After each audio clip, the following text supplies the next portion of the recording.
Lama tak terdengar gaungnya, artis Yuyun Sukawati baru-baru ini muncul di hadapan publik dengan menggandeng pengacara Nicholas Kilikili untuk melaporkan jaksa ke Dewan Pengawas Jaksa Agung Muda dengan tuduhan pemerasan dan pengancaman.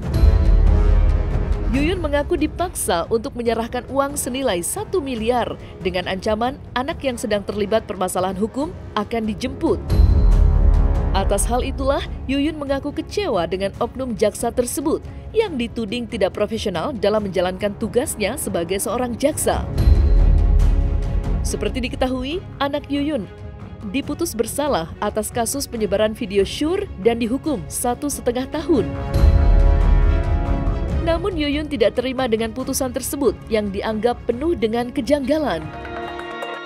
Kita sebetulnya hari ini datang untuk mau berkonsultasi dulu soal pelaporan terhadap ada jaksa nakal. Ya, kita datang untuk sesungguhnya mau buat laporan, tetapi sifatnya konsultasi. Nah, selanjutnya tadi kami sudah mendapat arahan, sehingga nanti kami kembali, kami buat kronologisnya, baru kami akan kirim kepada Jaksa Agung Muda bagian pengawasan. Diduga suap dan juga pemerasan dan juga pengancaman, permintaan uang, dan juga kalau tidak diberikan akan dijemput. Anak saya akan dijemput. Ada pengancaman untuk anak saya, itu ada pengancaman permintaan uang itu, gitu kan, sampai semua pada waktu diversi, mengakunya diversi. Sebenarnya itu konfrontir, saya baru tahu karena saya buta hukum gitu kan. Saya hanya tahunya, saya pikir betul-betul untuk mau diversi, tetapi ternyata kami dijebak itu hanya dikonfrontir, dan mereka sudah setting semua dari persekongkolan oknum polisi maupun oknum dari JPU ini. Kemudian mereka menjebak saya untuk menandatangani semua BAP diversi yang tidak diwawancarain.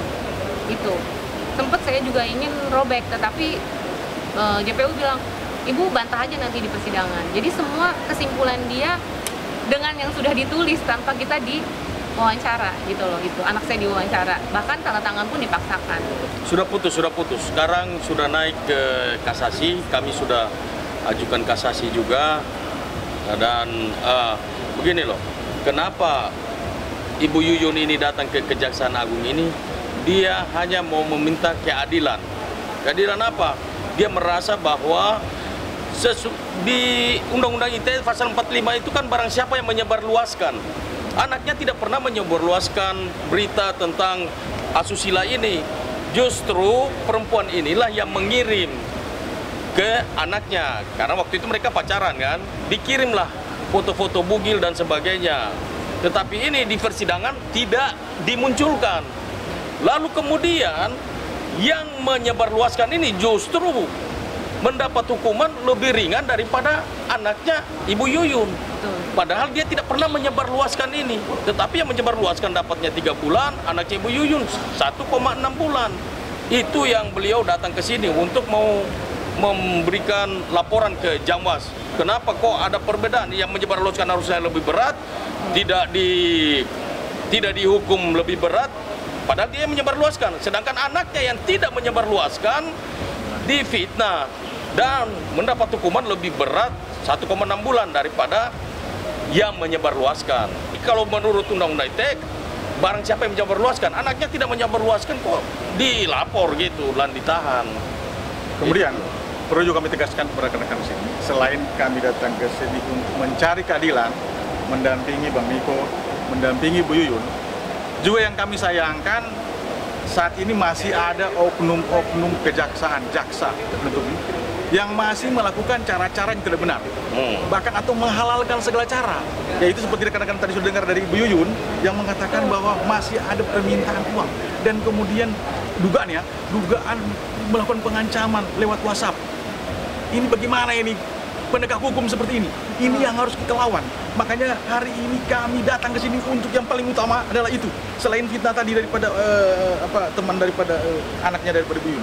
Ya, sekali lagi kami tegaskan bahwa di sini kami akan melakukan pelaporan hari ini konsultasi. Kami akan lawan terhadap oknum siapapun penegak hukum, kejaksaan yang melakukan cara-cara terbang atau menghalalkan segala cara. Demikian, rekan-rekan.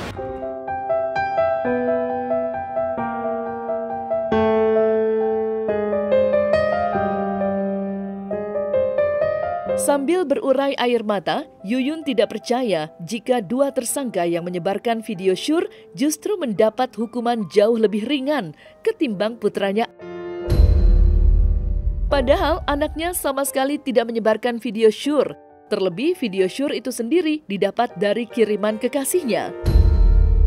Atas hal itulah Yuyun meminta keadilan atas hukuman yang tidak setimpal yang dijatuhkan kepada anaknya. Lantas, langkah hukum apa yang akan ditempuh Yuyun dan kuasa hukumnya, Nicholas Kilikili?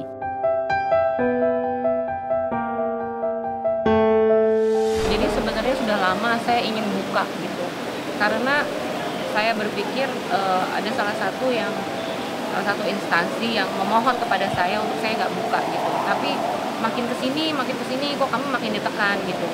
Jadi mungkin saatnya saya harus buka itu. Saya ingin minta pengadilan juga gitu. Makanya saya minta mohon bantuan juga dengan Bang Niko gitu kan,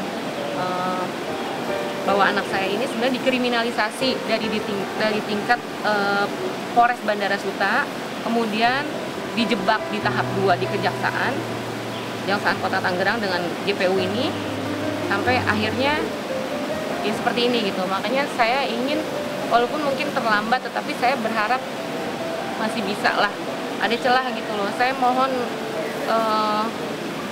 bagaimana kita mau percaya gitu, kita sebagai rakyat kecil, saya ingin menuntut keadilan gitu loh. Jangan sampai istilahnya oknum-oknum yang dari instansi kepolisian maupun oknum dari kejaksaan, mereka bisa semena-mena gitu. Ada saya seorang ibu yang sedang membela keadilan untuk anak saya, dan dari oknum kepolisian itu juga tidak melihat bahwa si pelapor ini justru lah yang harusnya dilaporkan, karena pelapor ini adalah pembuat video asusila yang kemudian disebarkan sendiri di TikTok pribadinya. Itu kan harusnya yang diambil itu kan si pelapor, tapi kenapa tidak melihat ini gitu loh. Makanya saya ada bukti-bukti semuanya yang sangat akurat gitu. Jadi baik saya juga melaporkan kepada Propam pun juga, Propam saya juga sepertinya tidak jalan gitu loh. Apa Mas harus viral dulu, keadilan ini harus ibaratnya harus dikawal media dulu baru ada keadilan gitu. Makanya saya mohon dengan sangat gitu, sampai ibaratnya saya pun yang sedang membela keadilan untuk anak saya pun juga akan saya difitnah juga dengan JPU ini. Tidak, itu fitnah dan itu salah. Justru dia yang mengirim. Perempuan itu yang mengirim tanpa paksaan, dan ini yang tidak dibuka di persidangan karena selalu di-cut oleh JPU gitu. Pada waktu itu yang mendampingin saya pun ternyata sama-sama marbun, jadi kami ditekan. Bahkan suara saya untuk membela anak saya pada waktu di persidangan, sampai saya keluar dari ruang persidangan, saya berteriak bahwa JPU anak Hertati Marbun minta uang 1 miliar kepada saya. Itu kalau tidak anak saya akan diambil, akan dijemput, seperti itu. Ya kan, saya sebut nama karena memang betul-betul itu pada waktu BAP diversi pun juga dia langsung secara lisan dia minta, sampai akhirnya juga tetap ada screenshotan saya juga, dan dia juga ternyata ada pembicaraan dengan orang yang membawa saya waktu di kejaksaan yang dengan dalil mau diversi, ternyata saya hanya dibohongin. Itu semuanya ada di sini gitu loh.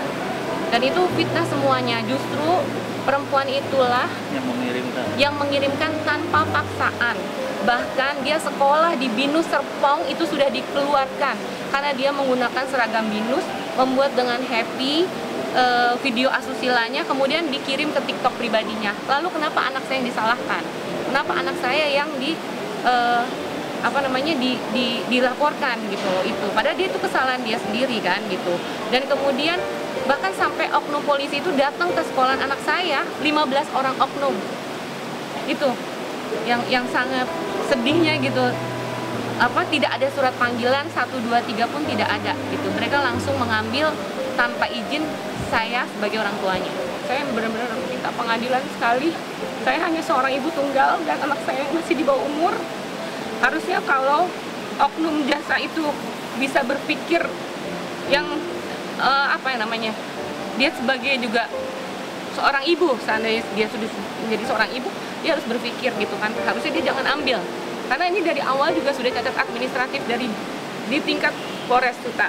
Tetapi diterima, dan saya juga mendengar dari beberapa media juga bahwa JPU Ana ini juga memang ada terkait dugaan suap, sampai 3 kali diselamatkan oleh media, ada, dan dia juga mau dia dikonfirmasikan, namanya Bang Jack, itu dia yang menyelamatkan si JPU Ana ini dengan 3 kasus suap gitu. Jadi saya benar-benar memohon keadilan kepada semua Presiden Jokowi maupun Presiden Prabowo yang terpilih. Saya mohon keadilan buat saya dan anak saya agar bisa lepas dari jeratan hukum, karena anak saya masih punya masa depan dan saya nggak mau ada label, karena anak saya tidak melakukan apa yang dilakukan.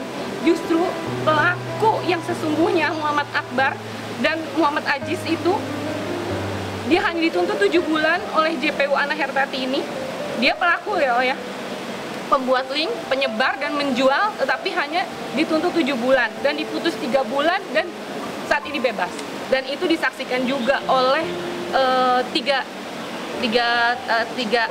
terdakwa juga kan, anak saya, Akbar maupun Ajis. Di situ mereka mendengar, orang tuanya juga mereka mendengar juga gitu loh pada waktu itu.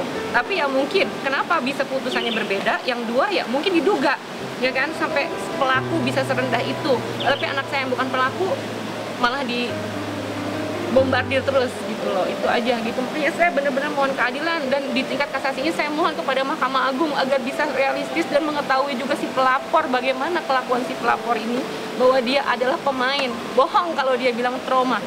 Tapi buktinya, saya punya bukti semuanya di sini gitu loh, yang tidak dibuka pada waktu di pengadilan negeri. Saya punya, saya sudah masukkan ke flash disk juga gitu loh, bagaimana kelakuan si pelapor gitu. Jadi saya mohon supaya anak saya juga bisa ada putusan bebas.